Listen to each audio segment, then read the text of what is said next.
Manchester United's journey began not with roaring crowds or world-class superstars, but with railway workers and a dream. Back in 1878, in the smoky industrial heart of Manchester, a group of employees from the Lancashire and Yorkshire Railway Company's Newton Heath Depot formed a football team to escape the grind of factory life. They called themselves Newton Heath LYR, wore green and gold, and quickly proved they weren't just kicking a ball around for fun. They wanted to win. As their ambitions grew, they broke ties with the railway company in 1886 and went independent as Newton Heath FC. In 1892, they joined the Football League but found themselves outmatched, finishing bottom and getting relegated. By 1902, the club was on the verge of bankruptcy, buried under £2,500 in debt, a huge amount for the time. Their home ground, Bank Street, was falling apart, and crowds were dwindling. It looked like the end.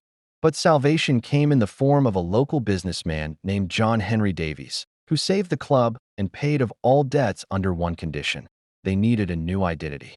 After some debate, the club was renamed Manchester United on April 24, 1902. Along with the new name came new colors: red, white, and black, and a fresh start. Just 4 years later, United were promoted back to the First Division, and in 1908, they won their first ever league title. The following year, they claimed the FA Cup, and by 1910, they moved into their iconic home, Old Trafford, which could then hold up to 80,000 fans. It was a meteoric rise from the ashes. However, success didn't last. World War I disrupted football, and the club stumbled through the 1920s and 30s. Finances were unstable, performances were inconsistent, and Old Trafford was even bombed during World War II. It forced the team to share a ground with Manchester City. By the end of the war, the club needed not just rebuilding, but rebirth. That rebirth came in 1945 with the arrival of Matt Busby, a former player with radical ideas.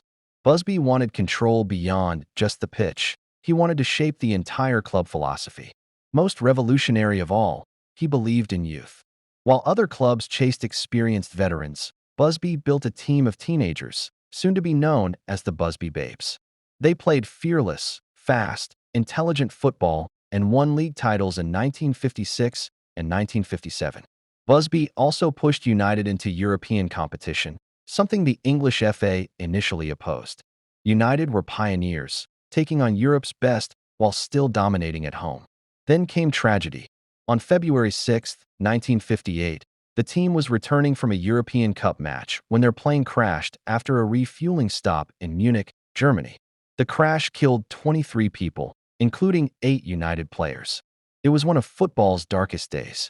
Manager Matt Busby was severely injured and nearly died.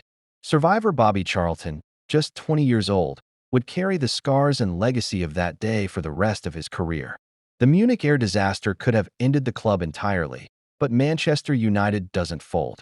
Busby eventually returned and began the slow, painful process of rebuilding. He signed Scottish striker Denis Law, brought in the charismatic genius George Best, and built the team around Charlton. In 1963, United won the FA Cup. In 1965 and 1967, they reclaimed the league.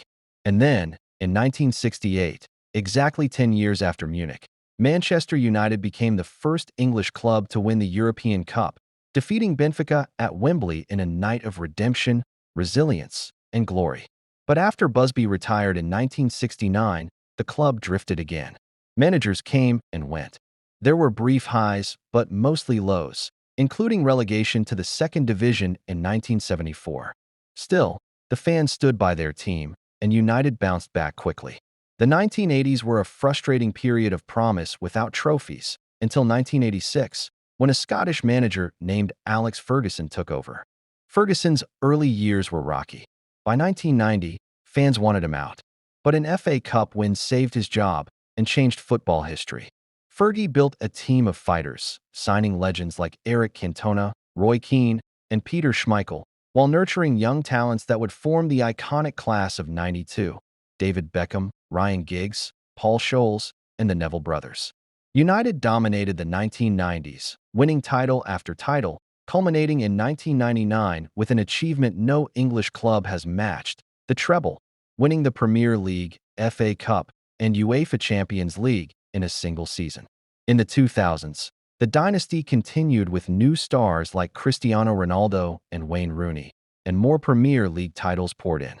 In 2008, United won another Champions League title, beating Chelsea in a dramatic penalty shootout. By the time Sir Alex Ferguson retired in 2013, he had transformed Manchester United into a global football empire, with 13 Premier League titles and 2 Champions Leagues under his belt. The post-Fergie era hasn't been easy. Managers like David Moyes, Louis van Gaal, Jose Mourinho, and Ole Gunnar Solskjaer have tried to restore the magic. There have been some cup wins, some bright moments, but also inconsistency and disappointment. Yet the spirit remains. Manchester United's story is one of grit, rebirth, and never backing down. From railway routes to global domination, from bankruptcy and bombs to Busby and beyond, this club has faced every kind of challenge and come back stronger. The story isn't over. And if history has taught us anything, it's that Manchester United always rise again.